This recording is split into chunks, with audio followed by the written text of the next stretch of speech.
If not, don't worry, the promo code has enough resources for any great character you've got. Short stories. Dream Domination.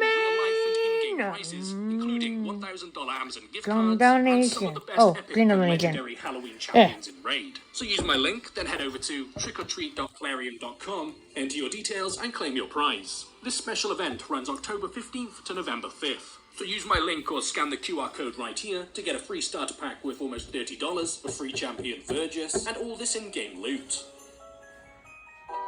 What's up, y'all? This is Jake.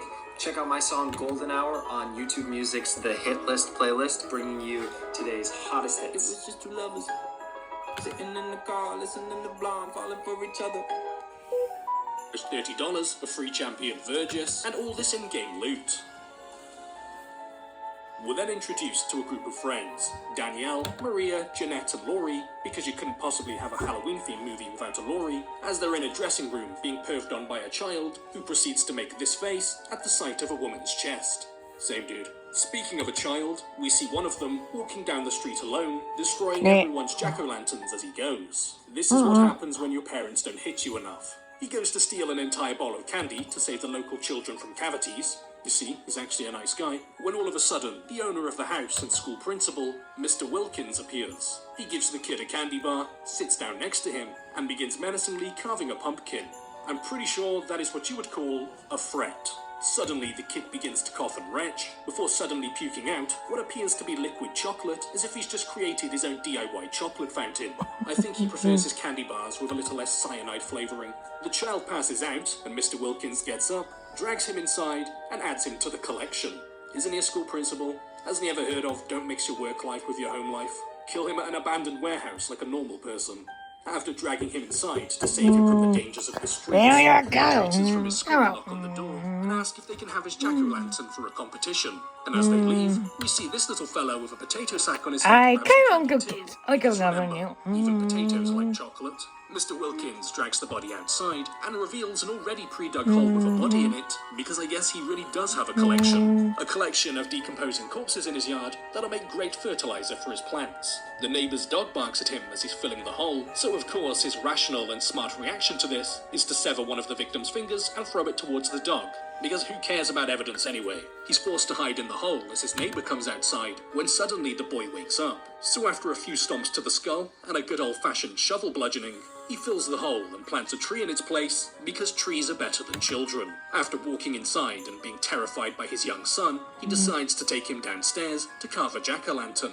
A bit late, considering it's already Halloween night, but I guess he has been rather busy decreasing the Earth's overpopulation conundrum. And by jack-o'-lantern, I mean some good old-fashioned father-son bonding with his latest victim's face. You're never too young to learn the science of anatomy.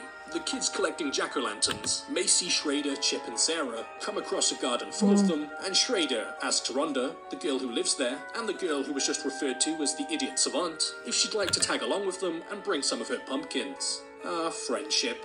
And back in the town, during the Halloween parade, we see two people making out in an alleyway because all of that sugar and dead stuff really gets the juices flowing. Where we then see that one of them, a masked man, takes things a little bit too far by quite literally sucking the blood from another woman, as if his fetish involves orally ingesting blood-borne pathogens. She runs away into the parade, but a disoriented, blood-covered woman isn't exactly a cause for concern, as everyone else around you is also disoriented and covered in blood. So she's left for dead and unnoticed on the sidewalk, as the masked man walks away with a craving for some Hep C. The kids with their jack-o'-lanterns are brought by Macy to the edge of a quarry, where she tells them that they're here to pay their respects to the dead. The legend goes that 30 years ago, a school bus full of troubled and disturbed kids were being driven home. Sounds like your average British school bus, and they drive past the kid with the sack on his head, because I guess aging is just too much effort for him.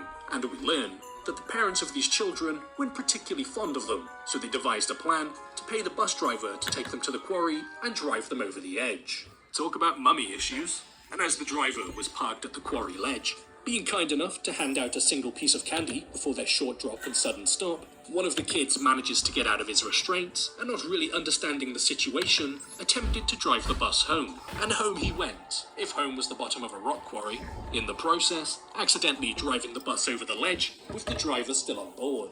What a waste of perfectly good candy. We see that the driver survived the fall, but no one's heard from him since. Using the elevator, Macy, Schrader and Sarah go down first, while Rhonda and Chip wait for it to be sent back up, because they've watched one too many live leak elevator videos filmed on a 144p security camera in China. As Chip and Rhonda go down the elevator, they hear the screams from the others as they see the light from their jack-o'-lanterns go out in the fog. Chip stays back in the elevator, and Rhonda tells him to keep the lanterns lit, as they'll keep him safe as she goes to look for them. Rhonda finds the remains of the school bus, because I guess What's unique about what makes a clue neurodeck unique? Some Dream Mirror cards can use two different effects depending on two Dream Mirror field exposed. They're both light and dark. Dream Mirror monsters. By working with records, you can bring forth some formidable fusion monsters. Like Velma from Scooby-Doo, she falls backwards and is knocked unconscious. The creatures then approach her, where you then realise that it's just Schrader, Macy and Sarah wearing masks. After Rhonda wakes up with a shiny new concussion and a side of possible brain damage, Schrader realises that this joke went too far, whereas Macy doesn't seem to care in the slightest. And as they're leaving, they spot one final lit jack-o'-lantern, so Macy kicks it into the water. But as soon as she does, they suddenly hear giggles and laughter coming from the school bus, because apparently we've got some really funny dead kids up in here. Schrader and Rhonda hear their screams, and as Schrader goes looking for them, they see the real children emerging from the fog and walking directly towards them. This is what you call karma, and your punishment for bullying shall be death. They take off running, but Sarah's chain is yanked backwards and she's pulled towards them. They all make it to the elevator. Well, minus Sarah, as she's too busy being dead, but Rhonda's sitting inside with the door locked, either thinking that it's just another prank, or thinking that a just punishment for scaring her is having their insides violently removed. Rhonda presses the button, and the elevator ascends. She makes it to the top, as the sounds of their bodies being torn apart can be heard coming from below, where she comes face to face with Potato Boy. Or should I say face to sack? Wait. After looking at each other for a bit, they each walk off in an opposite direction. Back with Laurie, a character I definitely haven't been neglecting to talk about, she splits off from her friends as they go to a party, as she'd much rather do some good old-fashioned bench sitting. And while doing said bench sitting, she makes eye contact with the masked vampire man before she leaves to walk off down a trail alone.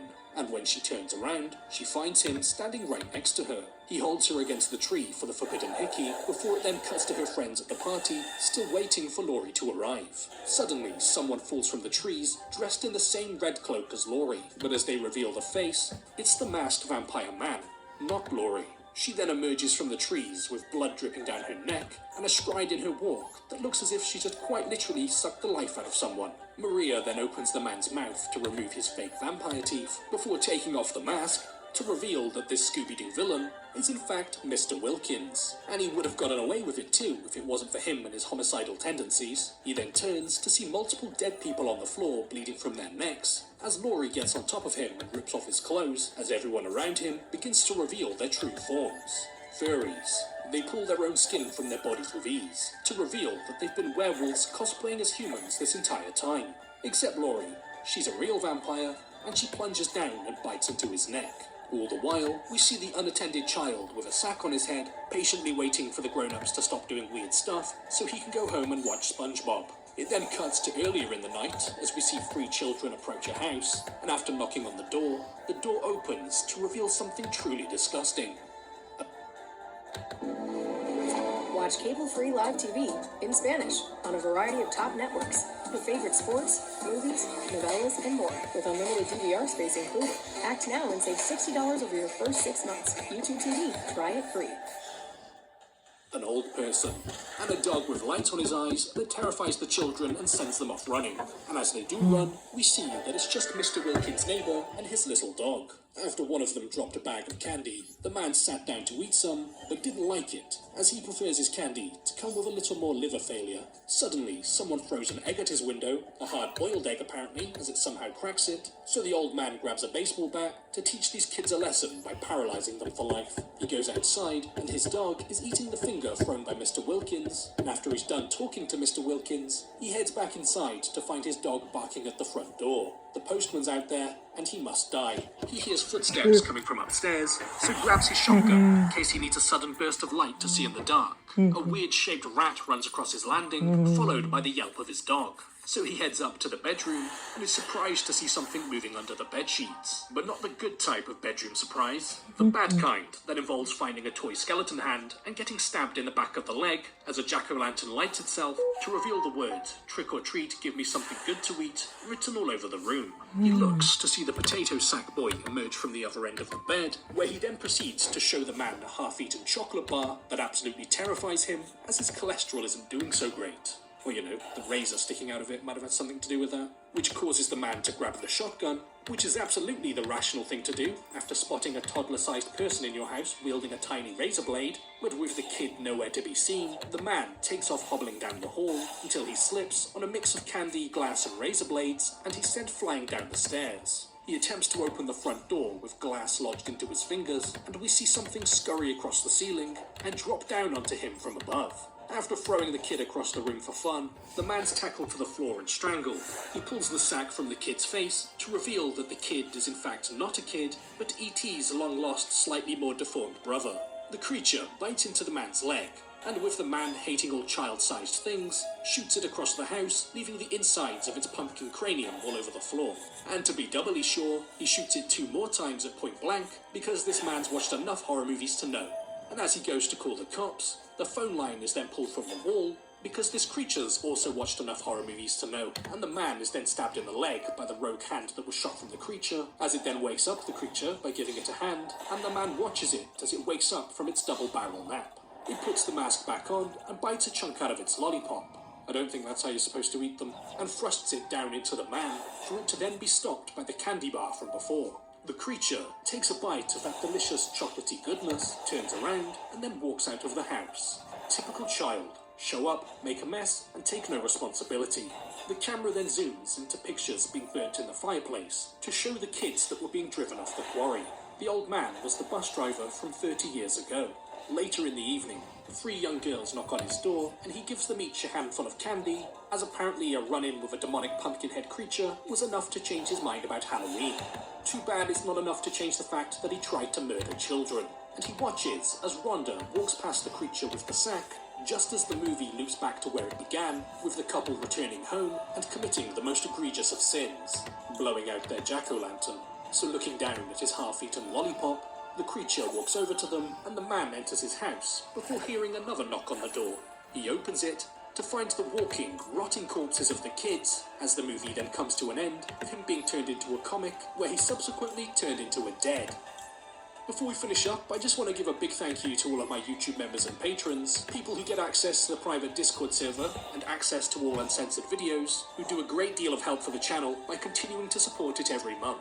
So starting off with the YouTube members, a big thank you to Laurie Resendez, Tony Kidham, Cal Ballinger, Billy Bad Cables, Gary Braunbeck, Psycho, Code Redbean, Ex Verticus, Mike Vrolick, MG, Kyan's Gaming, Peanuts, Goobs AU, and Julie Knott 666. And moving over to the patrons, a big thank you to Dom, Hunters263, Rebecca Pitts, The Dandy in Space, Martin Brannan, Natasha Twyman, Jared CBs, Pascal Mathis, Fighting the Pirates, Richard McGowan III, Macy J, Chris, Dennis, Wade Knott, Ashley Elwins, Christopher Butsky, Joshua Torres, Remy, Fire Goes Fast, Josh Brooks, Dyrene, Robert Zerweck, Dark Shiva, Josh Hannon, Billy Whitaker, Axel Not Chicken In, Jay Slows, Daniel Dickinson, Donnie Do Work, G-Source, Fatty Ghost, Miguel, Owen, Mackenzie Riley, Bryson, John Smith, Madrick, Andrew Miranda, Scott Sherberger, Stephen Weber, Channing Mars, Arnav Singh, Michael Attakpa, Shelby,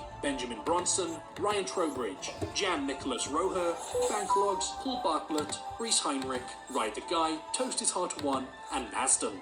So once again, thank you so much for all YouTube members and patrons for supporting, and a big thank you to everyone else for watching.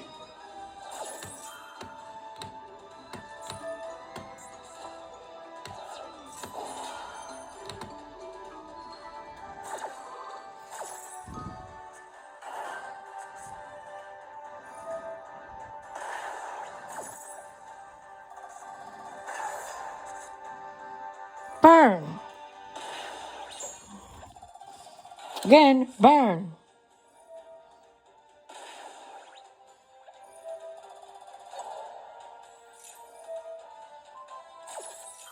Fuck you.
Damn good points.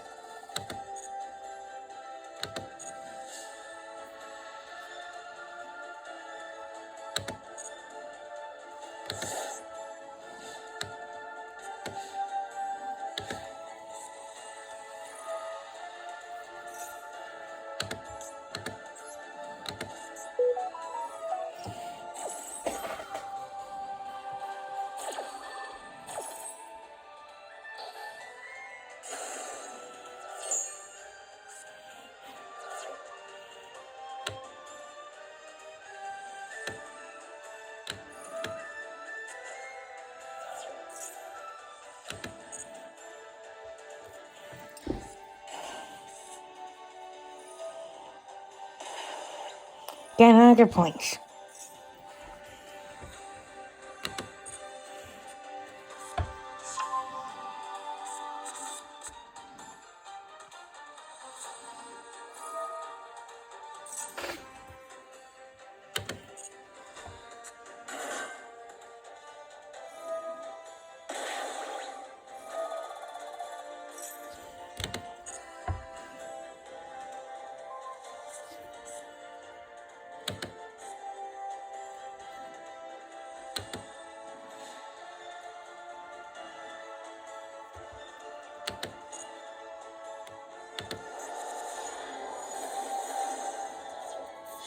Fuck you.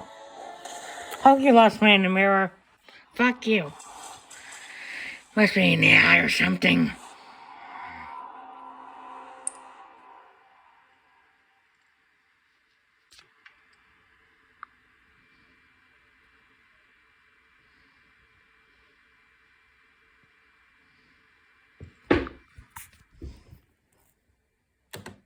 Experience the height of American automotive design, back and better than ever, where luxury and comfort meet versatility and security. Take new roads and get yours today. At Raymore and Flanagan's Veterans Day sale. Refresh your home for the season with up to 25% off. Or buy now, enjoy your new furniture, and pay over time with low monthly payments. Going on now only at Raymore and Flanagan.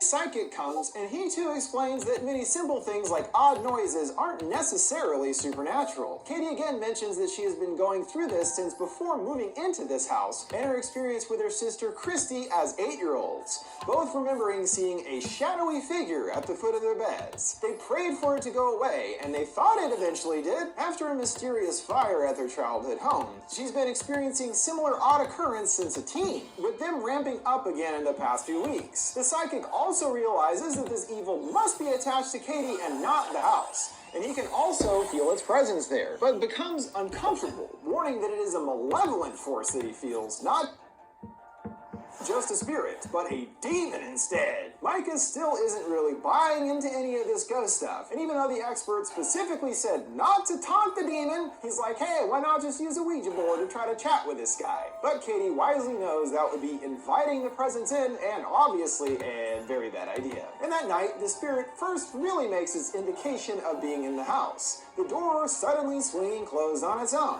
then opens again. Yeah, that's it. Not exactly terrifying, especially when rewatching it now. But part of the spirit's whole thing is to slowly increase the spooks to feed on his victim's fears. That in turn makes him more powerful. So fine, whatever. Replaying the footage, both are shocked by what they've caught on tape. And Katie wants to go away, but Micah is clearly intrigued, wanting to figure out how to bring the ghost back. Good thinking, buddy. Yeah, why don't you just invite the freaking ghost to dinner? As Katie becomes more stressed out, Micah begins to read a book to learn about the demon's behavior, that it exists to cause pain for their own amusement, stalking people for decades, which definitely sounds like exactly what Katie has been experiencing. She's even more uncomfortable, especially after having experienced similar incidents before, and urges Micah to put away the camera, worried that it is making the spirit mad. While Micah is butthurt, the reality of what's going on begins to sink in, as Katie never told him about a ghost chasing her around for years. Seems like something you should tell your partner. That is fair. That night, some loud banging is heard in the house that wakes the couple up, but when going downstairs, everything is fine. And even Micah Micah seems a bit disappointed by how mild the spirit is acting, and proceeds to directly taunt it, shouting, "Is that all you got?" into the walls. Yeah,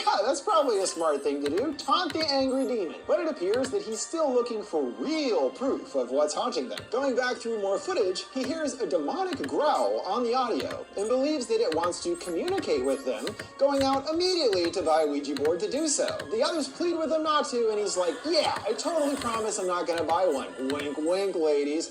I'm buying one right now." The activity does start to crank up a bit, odd shuffling noises waking up Katie, followed by a thud from downstairs. So yeah, it seems like this spirit dude is pretty mad. Shouldn't have called him out like that. Downstairs, the lamp is wavering around, a staple of the series, as we will come to see as well. It soon becomes more targeted on Katie, as we know, and she starts to display strange behavior, waking up in the middle of the night and standing motionless for hours, watching Micah sleep. She's definitely gonna get possessed. This is further backed up when Micah finds her later outside on a swing, with no memory of how she got there. Toby is building towards his endgame. Still got 5 more movies to go, bro. Micah, in spite of constantly being warned not to, decides to bring out the old Ouija board, even though he promised not to use it, clarifying that he only borrowed it. Oh, okay, sure, dude, that makes it totally fine. Katie is sick of his shit, leaving as they continue to argue. Lingering on the board, the plants begin to eerily blow, and the planchette darts around the table quickly and then catches on fire. Guess that's how he says hi? Despite Katie becoming increasingly terrified, wanting to get help from a demonologist, Micah continues to be obsessed with capturing the spirit on camera, though now also saying that he's doing it to protect Katie. He lays down some baby powder by their bedroom for it to potentially leave tracks in. And that night they hear footsteps stumbling through the hall, and sure enough see some footprints left behind in the ground. They then follow the powder prints to the guest room, leading to an open hatch in the closet. Micah brazenly decides to go up and have a look, finding the attic totally empty, save for something stuck in the insulation. Micah emerges with a picture of young Katie burned on the edges. She's shocked to see it, wondering what it is doing in the attic here, especially as it, along with everything else, burned down in that elusive fire that she mentioned. The demon continues to taunt them, more doors slamming and footsteps running off. Micah again elects to threaten it, now understanding that it is trying to frighten them. He's hoping to show that he is not afraid. It becomes even more present, the activity for the first time occurring during the day, and they find a picture of them, with the glass over Micah's face smashed. Well, seems like the demon is not a fan of Micah. Me neither, can't really blame him, guy's kind of a douche. Katie can feel that it's here right now, breathing on her, and seeing it causing her hair to move. As a result, they decide to seek further assistance from the psychic, but after about 5 seconds in the house,